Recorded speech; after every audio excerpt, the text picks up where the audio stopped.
Bonjour à tous, bonjour à toutes, j'espère que vous allez toutes et tous très bien. Je vous retrouve aujourd'hui pour une toute nouvelle vidéo très proche. J'essaie de vous reculer mais mon bureau est tout petit. Je vous retrouve aujourd'hui pour une toute nouvelle vidéo, ça fait longtemps qu'on s'est pas vu.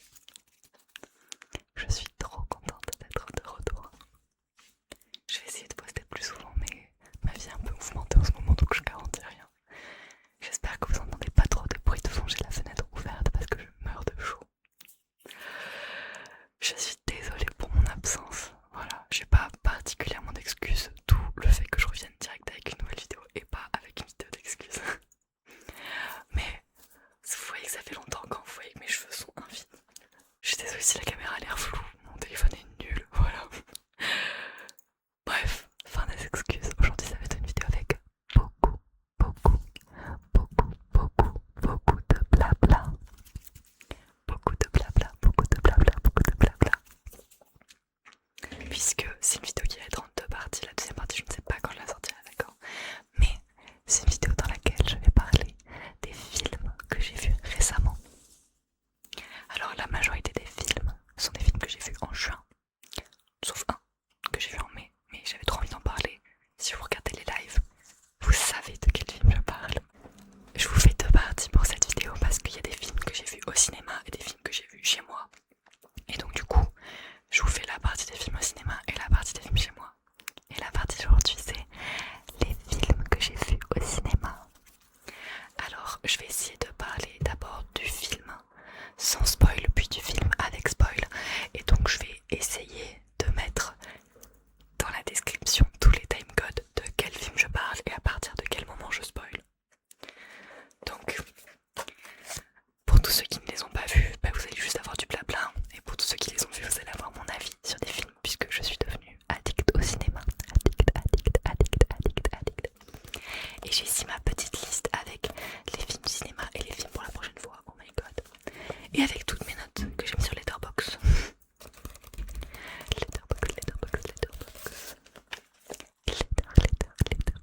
Letterboxd. Je vais les mettre dans l'ordre de celui que j'ai vu le plus récemment ou celui que j'ai vu il y a plus longtemps. Puisque celui que j'ai vu il y a le plus longtemps, évidemment, c'est mon préféré. Donc on va commencer par le premier qui est Toy Story 5. Toy Story 5. Donc là c'est la partie sans spoiler.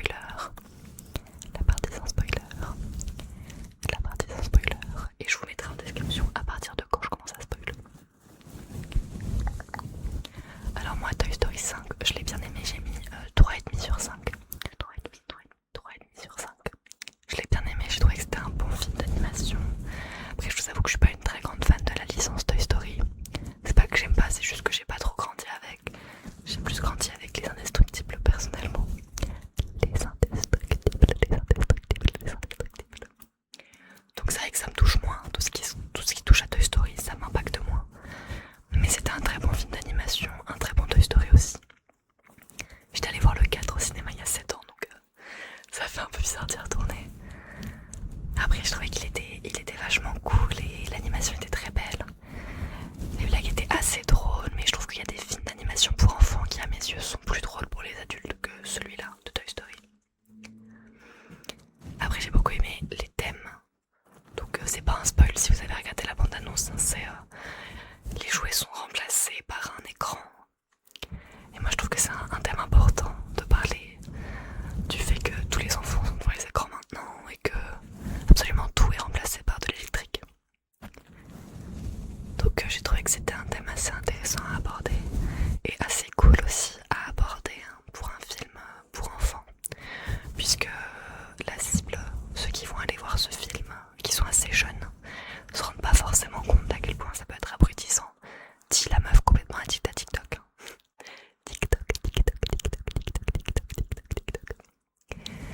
Mais je trouve que c'est cool que les enfants dès le plus jeune âge puissent être mis face au danger et au travers d'internet, des écrans, de la technologie.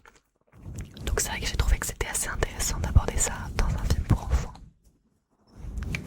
Après voilà, c'est pas non plus à mes yeux un film révolutionnaire, d'où le fait qu'il est pas 5 étoiles. C'était un bon film, pas trop long,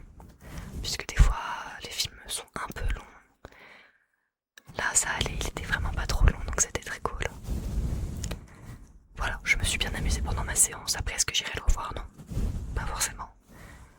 Mais est-ce que je le recommande? Oui. Voilà. Voilà, voilà. J'ai pas forcément énormément de choses à dire là-dessus non plus, parce que ça reste un Toy Story. Y a pas trop d'over-analyse à faire, surtout dans la partie non spoil. Mais voilà. À partir de maintenant, je vais spoil. Donc tous ceux qui ne l'ont pas vu et qui veulent le voir, vous pouvez skip au prochain timecode qui est normalement dans la description pour le prochain film. Alors du coup pour la partie spoil, moi j'ai trouvé que j'ai chialé déjà. Pas après je chiale devant tous les films, mais j'ai chialé au moment où la petite Bonnie là, quand je dis Bonnie j'ai l'impression de parler de FNAF, où Bonnie elle dit qu'elle veut plus, elle veut plus jouer avec ses jouets et que juste Jessie elle est là et elle est triste et j'étais là. J'ai chialé mes grands morts. J'ai chialé mes grands morts x2 au moment où Jessie s'est rendu compte que sa première propriétaire avait appelé son enfant d'après elle. Larmes, larmes, larmes, larmes, larmes. Donc là, ils savent me faire pleurer. Et j'étais trop contente que Duke Kaboom soit de retour parce que c'était grave mon personnage préféré dans le cadre. Duke Kaboom, Duke Kaboom, Duke Kaboom, Duke Kaboom. Kaboom, kaboom, kaboom, kaboom, kaboom, kaboom. Même si, je sais peut-être parce que je suis trop extrémiste, mais j'ai trouvé le fait qu'à la fin il soit ami avec Lilipad, sachant que dans ma tête Lilipad, je l'ai tout le long du film associé à ChatGPT. ChatGPT, ChatGPT, ChatGPT. Et que je suis une fucking hateuse de ChatGPT. Je suis la plus grosse hateuse de ChatGPT que vous connaissiez.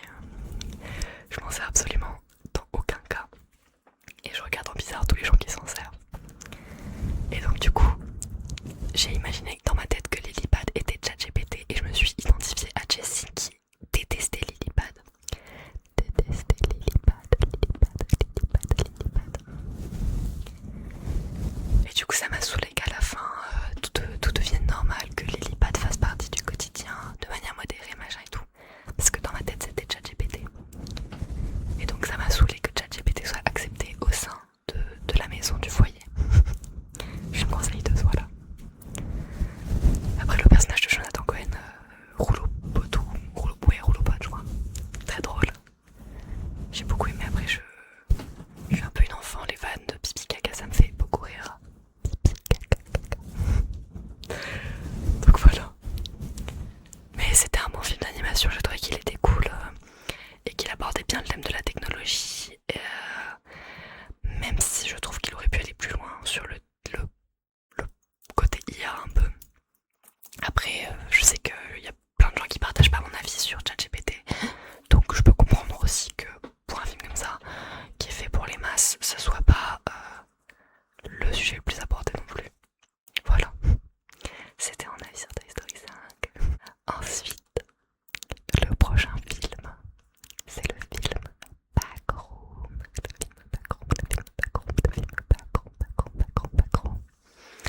Alors, c'est très conflictuel le film Backroom. Je vais prendre un autre trigger. Voilà. J'ajoute des trucs au concept. Un trigger par film. Le film Backroom, je suis un peu conflictuel face au film. Je lui ai mis 2 étoiles. J'ai hésité avec 2,5, mais pas beaucoup plus. Alors c'est un bon film. 2 étoiles, pas égal mauvais film. Même si c'est pas une très bonne note. C'est sur 5 d'ailleurs, je sais pas si vous êtes familier avec Letterboxd ou pas. Mais je lui ai mis 2 étoiles parce que j'aime beaucoup Feldub. Vous me connaissez, normalement vous savez que je l'aime de tout mon cœur. J'adore ses vidéos. Et j'aime beaucoup la série Backroom par Kane Parson. Et donc j'avais de très très grandes attentes. De très très grandes attentes pour le film. Et c'est vrai que c'était pas un mauvais film. Mais déjà j'étais pas fan de l'acting. Je trouvais qu'il y avait pas mal d'overreact. Et parfois il y avait pas mal d'underreact aussi. Et j'ai trouvé que c'était pas forcément à la hauteur de mes attentes. Donc je pense que si j'avais eu aucune attente de base, j'aurais plus aimé le film. Plus aimé, plus aimé, plus aimé. Si je m'attendais à rien. j'avais vraiment de très hauts espoirs. Et donc ça a joué en ma défaveur, je pense. Après, j'ai beaucoup aimé la soundtrack. Je dirais pas ce qu'il y a comme musique dans la partie non spoil, mais il y a des super musiques. Et j'ai trouvé que les décors étaient très bien faits. Même si les quelques parties en fan footage sont très cool, mais ça se voit qu'elles ont été rajoutées juste pour avoir du fan footage. Parce que ça n'a pas trop d'intérêt dans l'histoire sinon. Voilà, j'ai trouvé que l'histoire à mes yeux était entre trop développée et pas assez développée. Donc c'est vrai que j'ai eu une assez grande déception là-dessus. Mais ça reste quand même un très bon film. Voilà, après moi je suis assez fan du genre horreur en général. J'adore les films d'horreur, j'adore les jeux d'horreur, j'adore tout ce qui fait peur. Et j'ai pas eu peur, voilà, j'ai pas une seule seconde j'ai eu peur ou j'ai été mal à l'aise sur mon siège ou j'ai été crispée ou pas du tout. Ça m'a vraiment fait peu d'effets horrifiques. Donc voilà. Maintenant pour la partie spoil. Tous ceux qui ne veulent pas être spoil de film, vous pouvez skip au prochain film. Pour la partie spoil, moi je dirais que le monstre principal, donc Captain Clark,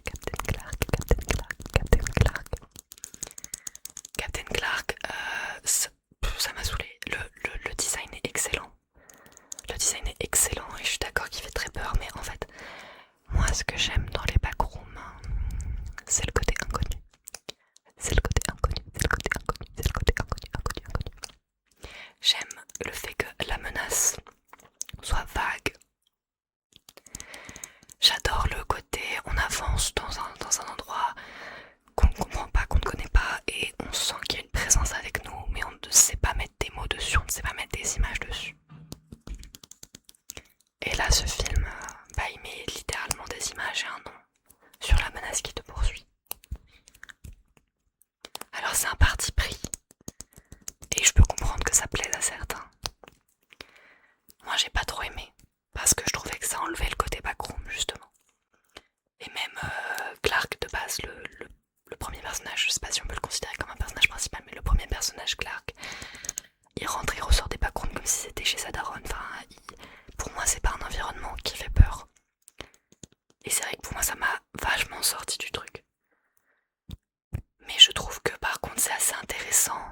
Le côté, les backrooms sont des souvenirs de souvenirs de souvenirs qui se modifient avec le temps.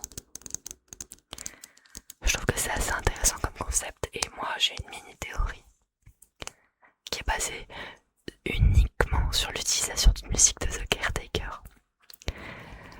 C'est... En fait, on entend cette musique au moment où la mère de Mary, donc la psychologue, est emmenée dans l'hôpital. Alors moi je pense qu'elle est devenue, on va dire, folle entre guillemets, mais je sais pas trop quelle maladie mentale elle a eu à ce moment-là. Mais à cause du fait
le dire, il y a un motif comme musique qui est utilisé aussi.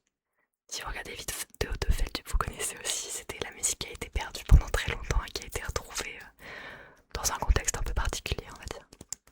Je savais déjà de base qu'elle allait être dans le film. Et du coup j'étais un peu déçue quand je sais qu'on l'a entendu de très loin et pendant très peu de temps. Alors que si j'avais pas été spoil, j'aurais été trop heureuse de l'entendre. Mais voilà, je trouve que c'est un film qui est intéressant parce qu'il prend des partis pris, du coup. Mais c'est pas forcément les partis pris que j'aurais choisi moi. J'ai bien aimé, il y a eu des références à The Oldest View aussi. Si vous savez pas ce qu'est The Oldest View, c'est un autre projet de Kane Marson. La première référence que, quand je l'ai vue sur TikTok, je l'avais pas vue dans le film, c'est la maison de Marie qui a été démolie, le panneau de démolissage ou de la future construction, quoi. Il y a écrit Réverchon. Réverchon, c'est le mec qui a fait The Rolling Giant. Et ensuite, ça, par contre, je l'ai catch pendant le film. Donc, je sais pas si c'était fait exprès ou pas, mais en tout cas, j'y ai pensé en regardant le film. Et ensuite, j'ai vu d'autres gens sur TikTok qui en parlaient. Mais le moment où Marie s'enfuit de Captain Clark et qu'elle est au beau milieu d'un énorme trou et qu'il y a juste un escalier qui monte vers une trappe, ça m'a fait tellement penser à la course-poursuite à la fin de The Oldest View. Donc voilà, j'ai bien aimé ces références-là à ces autres travaux. Mais pour moi, c'est un film qui avait énormément de potentiel qui n'a pas forcément été exécuté à 100%. Donc voilà. D'ailleurs, tous les films dont je parle, n'hésitez pas à me dire dans les commentaires ce que vous en avez pensé si vous les avez vus. Ça me ferait trop plaisir de pouvoir en débattre avec vous. Voilà, voilà. Ensuite, on passe au prochain film qui est Jim Queen.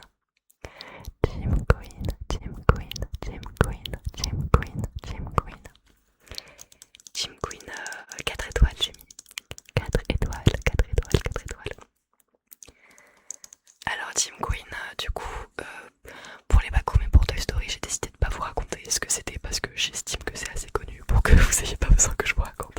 Jim Queen, pour ceux qui n'ont pas vu la bande-annonce, c'est un monde où une nouvelle maladie, une nouvelle MST est découverte qui s'appelle l'hétérose. Et donc qui rend tous les gens gays hétéros. Et c'est très drôle comme film, c'est un film d'animation par le même studio que ceux qui font les Cassos, si mes informations sont correctes. Merde, j'ai oublié de changer de trigger. Pardon. Je disais, par le même studio que ceux qui ont fait les Cassos. Et c'est un film d'animation complètement décalé, complètement hilarant. Je l'ai beaucoup aimé déjà par son esthétique. Je trouve que l'animation est très cool. Et puis son humour m'a fait beaucoup rire du début à la fin. C'est très absurde. Et j'adore. Et en plus, j'ai beaucoup aimé cette séance parce que j'étais dans une salle avec plein de gens très ouverts d'esprit. Enfin, c'est-à-dire que si tu vas voir Jim Queen, c'est que t'es une personne ouverte d'esprit de base. Tu vas pas voir un film sur les communautés LGBT si t'es foncièrement homophobe. Et tous les gens de ma salle étaient très stylés. Tout le monde était bien habillé, tout le monde avait énormément de flow. Donc j'ai trouvé ça trop cool. Donc si vous voulez aller voir un film d'animation français qui n'est pas financé par Canal+, les films français pas financés par Canal+, c'est rare. En tout cas de ce que j'ai vu, ce n'est pas financé par Canal+, peut-être que je dis de la merde, mais bref. Un film d'animation français qui est engagé et très drôle. Je vous conseille vivement Jim Queen. Maintenant pour la partie spoiler. Moi j'ai beaucoup aimé tout.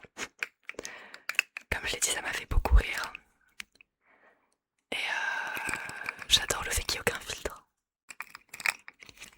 Je suis très friande d'honnêteté en fait. Il y a une vanne à un moment où je tiens à JT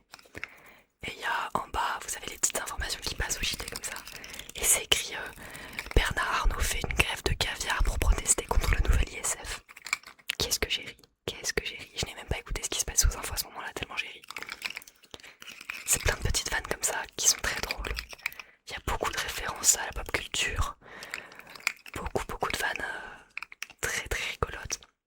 Maintenant, si j'ai pas mis 5 étoiles, c'est déjà je suis pas fan de la fin. J'ai oublié comment il s'appelait le personnage principal. Léonard, un truc en L. Qui a la prostate magique et donc qui fait l'amour avec tous les hommes atteints de l'éthérose pour les soigner. J'ai trouvé ça un peu étonnant comme fin, un peu bizarre. Mais d'accord. Et j'ai trouvé ça un peu triste aussi qu'il n'y ait que les hommes. C'est que il y a un moment Glamidia, c'est très drôle comme nom de drague. Il y a une drague qui s'appelle Glamidia. Il est comme nom. Qui dit que ce film, enfin que là ce qui se passe, c'est que le G de LGBT, c'est que des gays. Donc il n'y a que des hommes. Et c'est vrai que j'ai trouvé ça dommage. Parce que certes ça montrait plein de communautés différentes au sein même de la communauté gay. Il y avait plein de différents kinks, etc.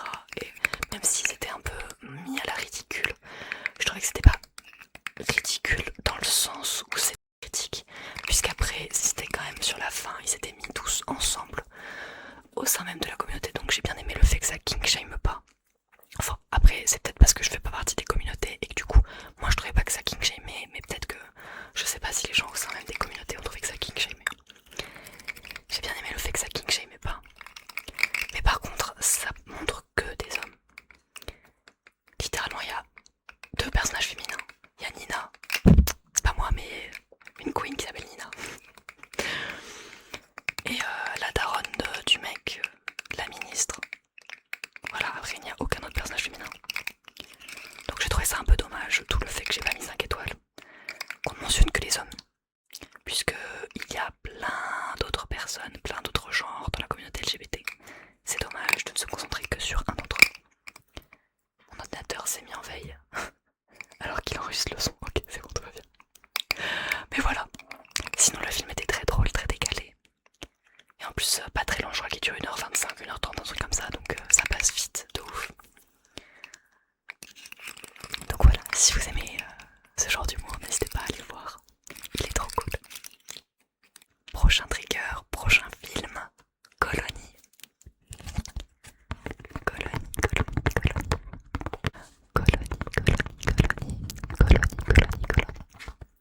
Alors Colonie, moi j'ai mis 4 étoiles.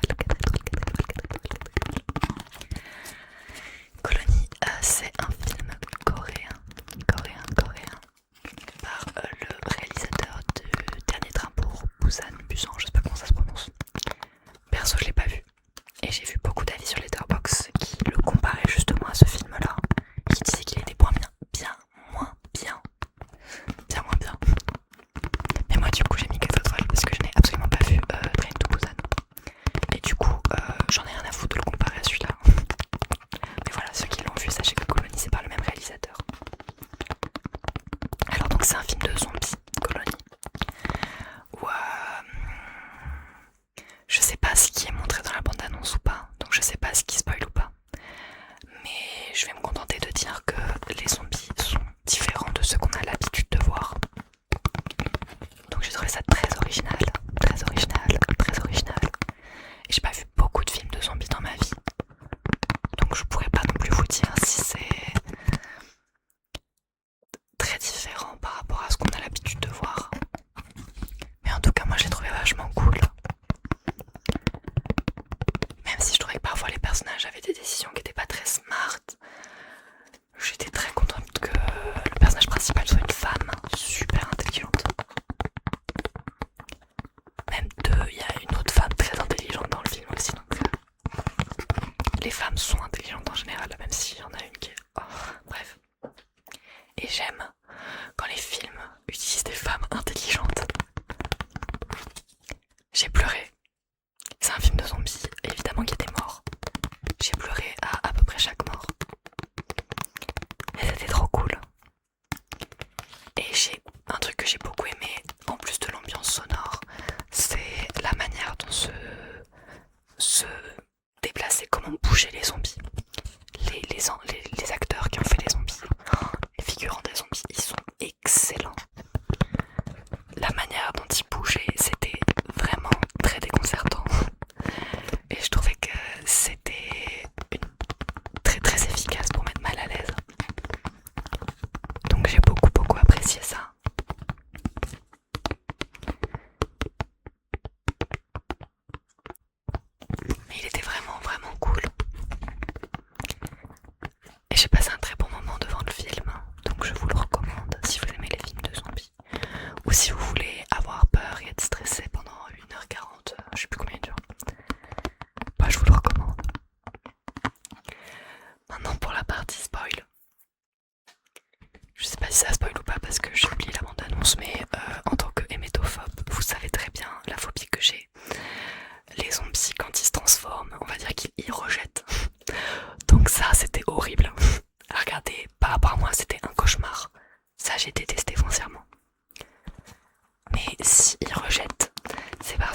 y a ce truc des zombies qui communiquent à travers le mucus qui s'envoie entre eux et ils communiquent à travers ça. J'ai trouvé que c'était tellement intéressant comme parti pris.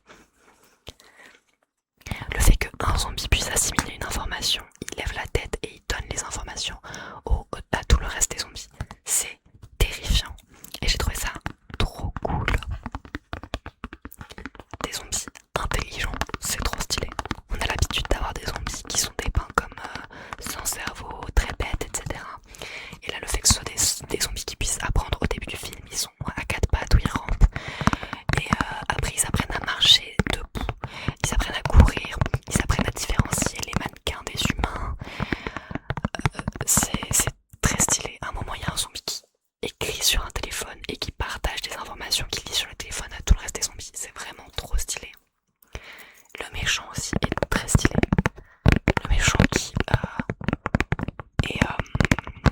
est connecté à tout le reste des zombies et qui peut leur donner des informations.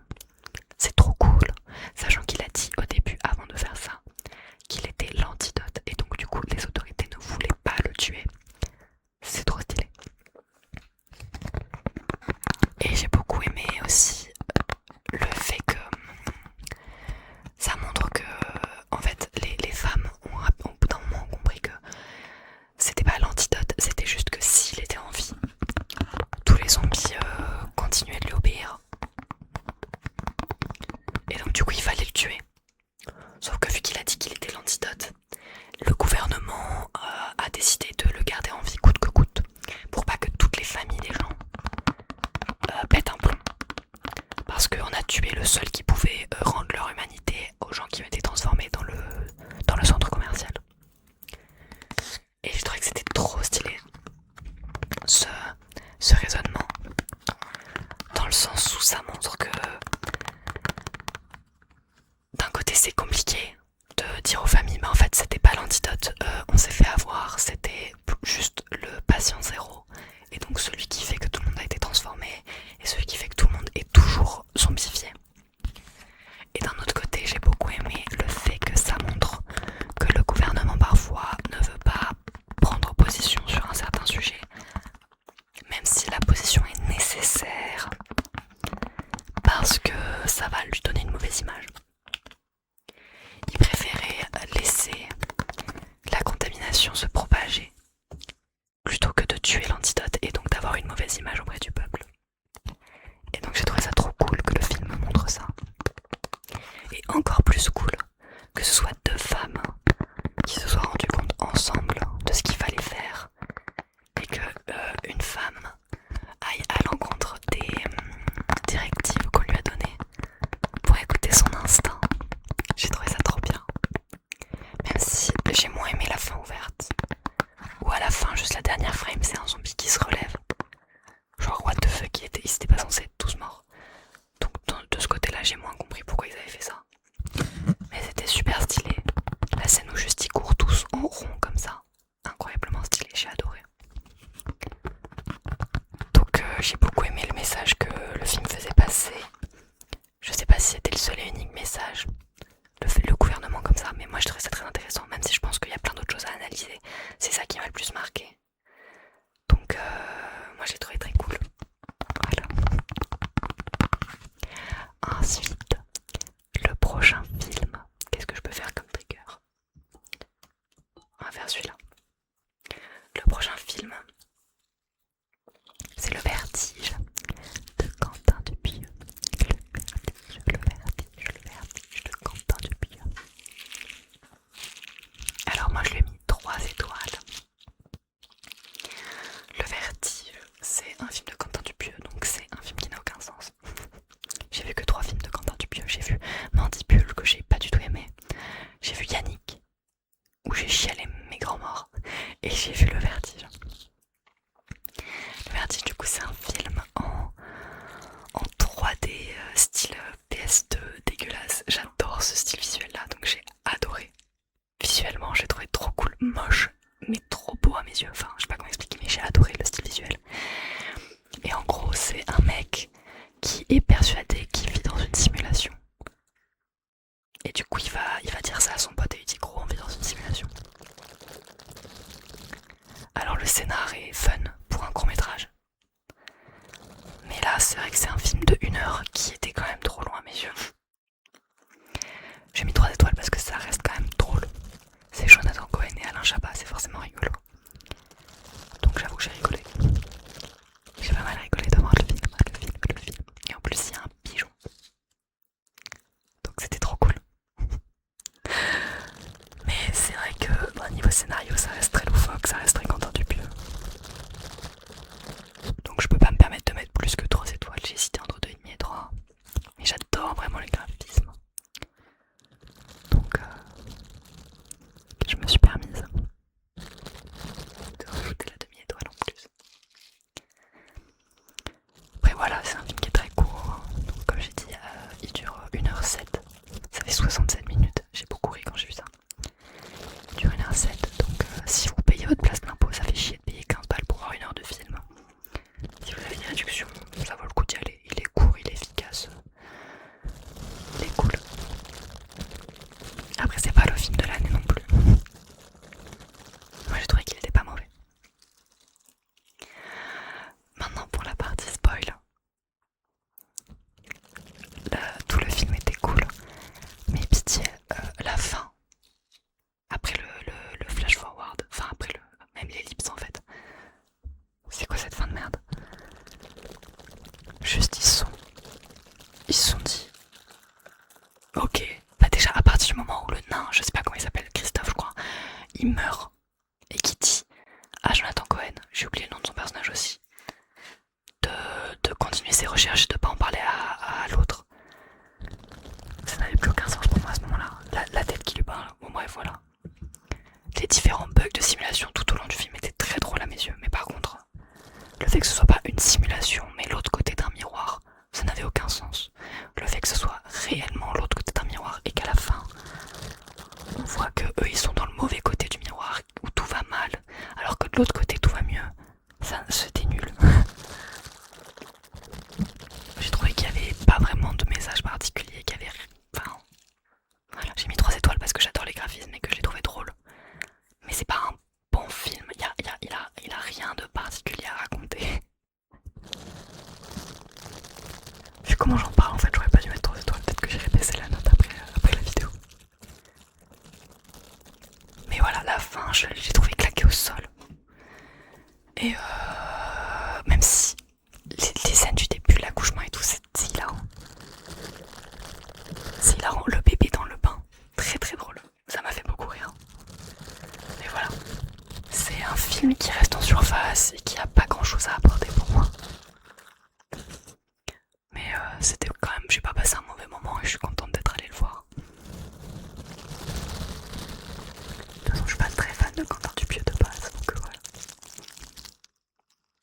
Ensuite, prochain trigger et prochain film. Disclosure Day.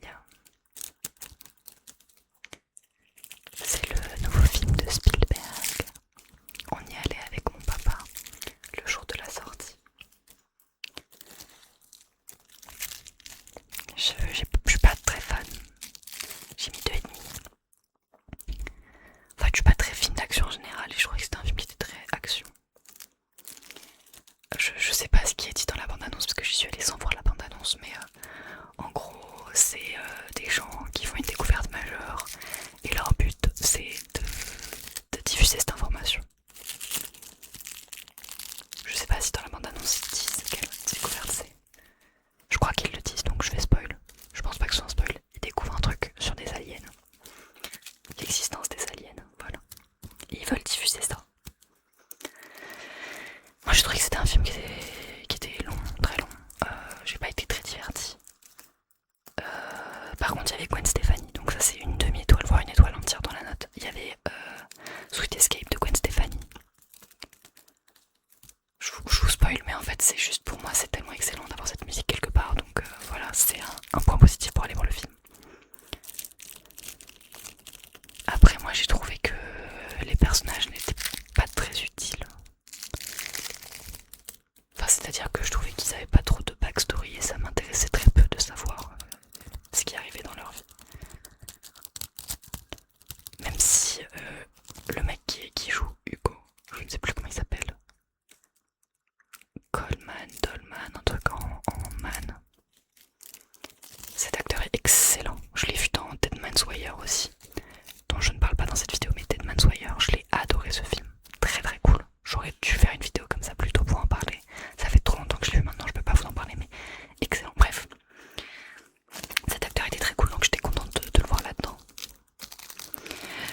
sinon le film en lui-même, bon, il m'a fané.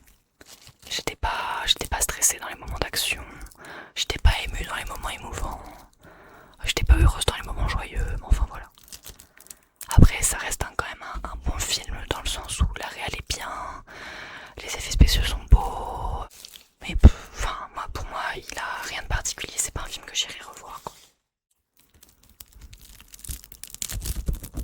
Après Emily Blunt, elle fait très bien la tristesse, elle fait très bien le choc. Mais je trouve que je vais m'attirer les foudres. Hein. Je vais m'attirer les foudres parce que j'ai vu tout le monde qui disait que c'était sa meilleure performance. Moi j'ai trouvé qu'on voyait trop qu'elle avait du botox. Et donc du coup pour moi, ça s'entend dans sa voix. Toute son émotion s'entend très bien dans sa voix. Elle le fait très bien.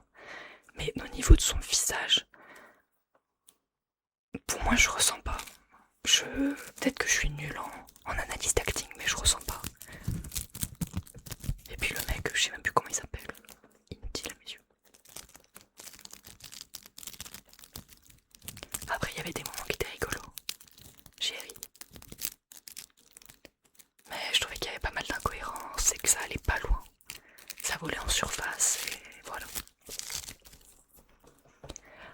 Maintenant pour la partie spoil.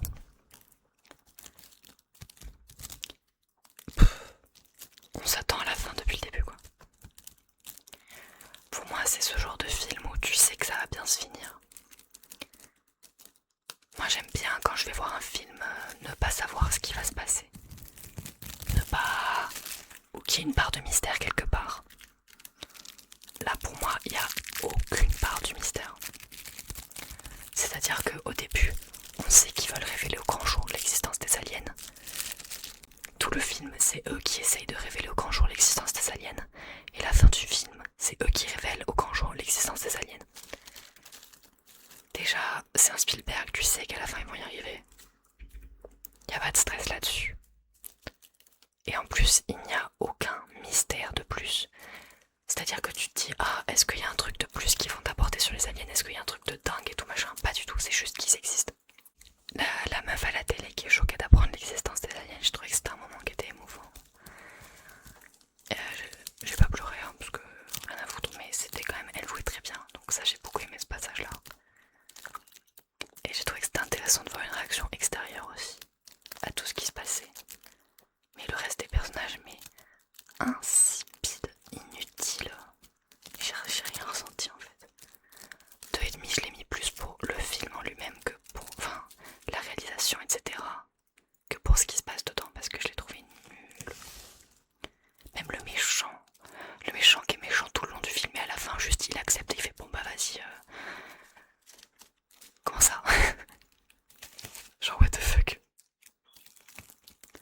Pareil pour l'autre méchant qui avant les poursuivait envers et contre tous et là juste bah il accepte de les laisser broadcast à la télé les informations, ok. Genre rien n'a de sens, les méchants font pas peur, il n'y a aucun stress. La scène avec le train, c'est facilité scénaristique sur facilité scénaristique. Honnêtement pour moi c'est un film d'action dont je suis pas fan de base comme genre. Il y a un film d'action qui te met aucun stress. Donc perso je le recommande même pas. Après ça reste un grand film, une grande sortie donc il est pas mauvais. Mais je trouve qu'il a rien de particulier à apporter quoi. J'ai pas aimé aussi le fait que la découverte soit faite exclusivement en Amérique. Toutes les recherches sur les aliens sont faites exclusivement par des Américains. Les deux personnages qui sont des messagers sur Terre des aliens sont exclusivement américains et habitent comme par hasard juste à côté. Comme je dis, en fait c'est pour moi ce film ne devrait pas s'appeler Disclosure Day, il devrait s'appeler Facilité scénaristique et Vive l'Amérique. C'est ça que j'avais beaucoup aimé avec Project Hail Mary, moi c'est le fait que les recherches sur ce qui se passe dans l'espace c'était globaliste dans le monde entier. Genre il y a une scène avec plein de chercheurs du monde entier. Et j'ai trouvé ça trop cool de montrer que quand un sujet impacte l'entièreté de l'humanité, bah il y a l'entièreté de l'humanité qui travaille dessus. Là non, c'est juste une entreprise américaine, il n'y a personne d'autre. Il n'y a même pas un autre pays qui est au courant, mais genre en fait il pourrait y avoir genre une fondation qui regroupe différentes puissances de différents pays, machin, où il pourrait y avoir les deux messagers qui viennent de deux endroits différents du monde. Pas du tout, c'était des Américains, point final. Et ça me saoule, les films USA centrés, ça m'énerve. Donc voilà. Niveau Disclosure Day, je dirais pas beaucoup de bien. Sauf Gwen Stefani. Je vais pas m'attarder là-dessus parce que ça sert pas à grand chose que juste je trash talk le même film en boucle. Donc je vais passer au dernier film et au dernier trigger. Je sais pas quoi prendre comme trigger. Je vais prendre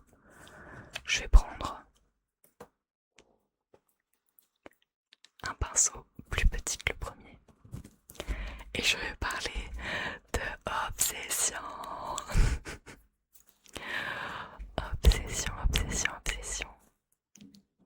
Excellent. Pour moi, le film de l'année, voire le film de la décennie. Je sais pas si je peux dire le film de la décennie, parce que j'ai vu The Substance aussi, et que j'aime énormément The Substance dans cette décennie. Donc je sais pas. Mais le film de l'année minimum, il est excellent. Obsession, c'est un film d'horreur. Tous ceux qui ne connaissent pas Obsession, c'est un film d'horreur réalisé par Curry Baker. Je l'ai vu 2 fois, en mai. C'est un mec qui est complètement love d'une meuf et qui n'ose pas lui avouer ses sentiments. Et du coup, il fait le vœu qu'elle aime plus que tout au monde. Et du coup, elle devient complètement obsédée par lui. Le film est excellent, que ce soit dans les thèmes qu'il aborde, que j'expliquerai un peu plus dans la partie spoil, dans l'horreur, horrible, effrayant. Le film est effrayant. J'ai adoré. Moi, l'horreur, ça me fait plus grand chose. J'ai tellement regardé de trucs d'horreur que j'avoue que j'ai plus si peur quand je regarde un film d'horreur. Mais là, Obsession, j'étais crispée devant mon siège. Les 2 fois où je l'ai vu, même quand je savais ce qui allait se passer, j'ai sursauté, j'ai eu peur. Les screamers, c'est pas abusé, il y en a pas trop pour en avoir plein. Ils ont tous un sens. L'ambiance est excellente, les musiques sont parfaites. C'est un 5 sur 5, je l'ai pas dit, mais c'est un 5 sur 5. Je l'aime de tout mon cœur, le film est excellent. L'ambiance est vraiment bien pour te mettre mal à l'aise. Les acteurs sont très cool, je vois tout le monde qui parle beaucoup de Inti Navarrete, qui est excellente, je suis d'accord, qui joue le rôle de Nikki, donc la fille qui devient obsédée par le mec. Mais tous les acteurs sont trop forts en fait. J'ai vraiment beaucoup aimé. Et j'y suis allée avec un peu d'attente parce que j'en avais un petit peu entendu parler, mais pas tant que ça. Et j'y suis retournée 3 jours après parce que je l'avais trouvé trop bien en fait. J'aime quand l'horreur fait de l'horreur avec un message derrière et pas juste de l'horreur pour faire peur. Et pour moi, Obsession, c'est le parfait exemple de ça. L'horreur qui est pas là juste pour faire peur, l'horreur qui est là pour dire des choses. Donc je suis trop heureuse d'avoir pu le voir. Il était vraiment excellent et je recommande à tous ceux qui aiment l'horreur. Par contre, si vous avez facilement peur, il est terrible à tanker. Maintenant, on va passer dans la partie spoiler. Obsession, quel banger. Obsession, quel banger. En fait, c'est un film qui parle littéralement du consentement de la femme, des nice guys dans la société. En fait, c'est un mec qui n'est pas capable de communiquer et donc qui préfère enfermer une femme sous une emprise qu'elle n'a pas souhaitée plutôt que d'exprimer ses sentiments. J'adore ce message qui est excellent parce qu'en fait il y a des passages où Nikki, donc la fille qui est entre guillemets possédée on va dire, reprend conscience de son propre corps. C'est-à-dire que du coup elle est obsédée par lui. Et il y a des moments où juste elle snap comme ça, d'un coup d'un seul. Et elle redevient elle-même pendant une fraction de seconde. Et elle a peur parce qu'elle est bloquée dans un corps qui fait et qui agit et qui pense l'opposé de ce qu'elle veut. Et qu'elle l'apprécie ou qu'elle l'apprécie pas en retour, le mec, père il s'appelle, qu'elle l'apprécie ou qu'elle l'apprécie pas en retour, là elle est coincée dans une enveloppe corporelle qui fait des choix qu'elle-même dans ce corps ne peut pas prendre. Le scénario est terrifiant. Si tu te mets à la place de Bear, ça fait peur d'avoir une meuf qui pète un plomb, qui hurle machin, qui tue des gens parce qu'elle tue des gens. Mais si tu te mets à la place de Nikki, c'est encore plus effrayant d'être bloqué et de ne rien pouvoir faire. Et juste de voir ton corps agir et de ne pas pouvoir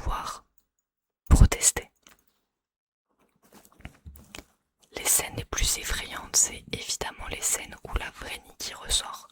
La scène où elle se tape la tête avec une bouteille en pleine soirée. Horrifiante. Genre, elle essaye de se tuer parce qu'elle ne peut pas accepter de bloquer dans ce corps-là. Horrifiante comme scène. La scène où elle dort et qu'elle demande à Père de la tuer. Et que Père, sa seule réaction c'est si mal que ça d'être en couple avec moi. Stand. Genre, j'étais choquée. C'est un malade mental ce mec. Et je me mets à la place de Nikki, c'est horrible cette situation. C'est horrible. Donc pour moi, le vrai film d'horreur, c'est si on se met du point de vue de Nikki.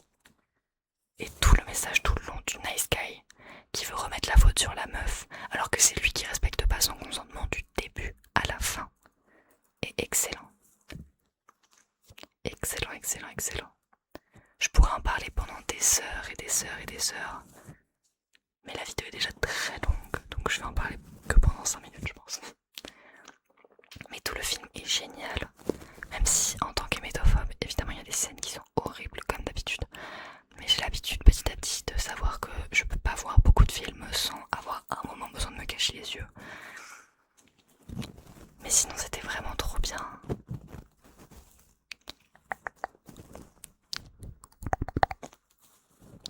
Le moment de la mort de Sarah, où juste Nikki explose le crâne de Sarah contre le volant. Cauchemardesque. Ce moment est cauchemardesque. Et je trouve ça excellent. Et si on se met à la place de Nikki à la fin du film, où juste elle reprend conscience parce que Mère est mort et donc le feu s'est arrêté. Elle reprend conscience et juste elle est face à tout ce qu'elle a fait sans être consentante. Et à tout ce qu'elle va devoir, ce à quoi elle va devoir faire face en fait, parce que elle va pas s'en tirer comme ça avec 3 personnes mortes autour d'elle. C'est une vision d'horreur encore une fois.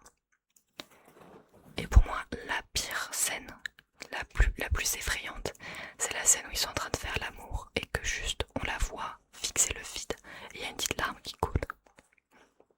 Horrible. Parce que son corps est là, il kiffe le moment, mais elle au fond, elle a jamais dit oui pour ça. Cette scène est vraiment, vraiment effrayante. Mais vraiment très bien réalisée aussi. Elle est assez longue pour te mettre mal à l'aise. Ah, elle est vraiment, vraiment bien cette scène. Et je trouvais que Curry Baker avait vraiment très bien réalisé ce film. C'est un film qui a un budget de moins d'1 million d'euros et qui a fait un bénéfice gigantesque. Et il mérite totalement toute cette hype. Toute cette hype, toute cette hype. Et je suis trop heureuse d'avoir pu le voir au cinéma et j'ai envie d'y retourner une 3e fois. J'hésite. Mais vraiment un très très très très très bon film d'horreur, un très très très bon film tout court. Comme je disais, c'est pas un film qui est là juste pour faire peur, c'est un film qui a un message. Et chaque scène peut être analysée, chaque plan peut être analysé.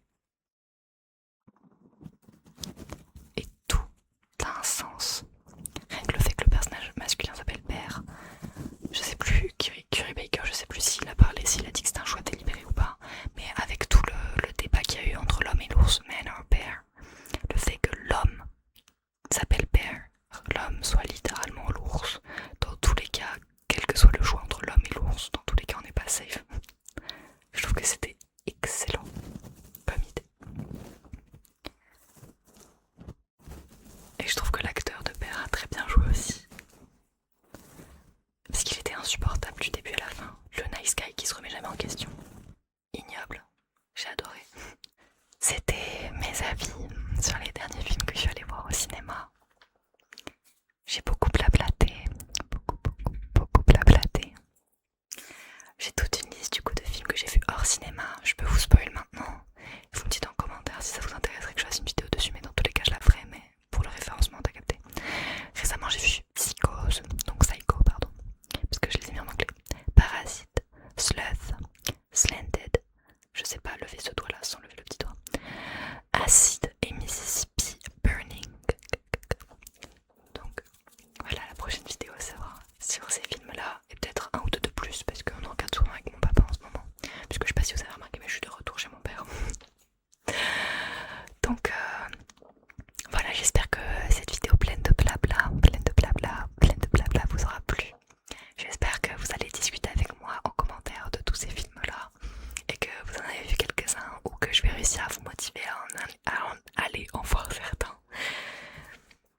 Là j'ai parlé pendant presque 1 heure.